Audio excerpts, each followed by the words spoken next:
And welcome to this segment of House Calls. I'm Martin Folse, and joining us once again, Dr. Pat Hagen, a very familiar face. We've had him on several times before.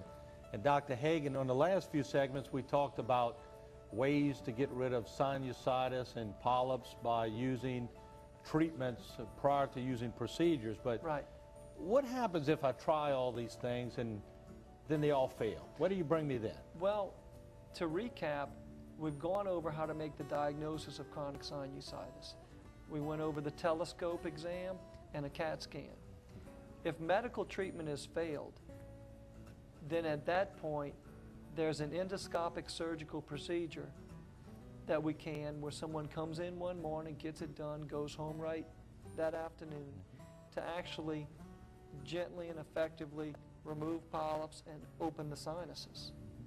Let me ask you something. Does the size of the nose, different people have different sized noses. Naturally, it has to make a difference. Oh, absolutely, Martin. In fact, we have a picture of a polyp that's approximately 5.5 centimeters. And as you can see on the polyp, that's about 2.5 inches. And if that was in your nose, it would be causing sinus pressure, blockage, obstruction of the opening of the sinuses, and causing the mucopus to have an inability to drain, and then you would have headaches.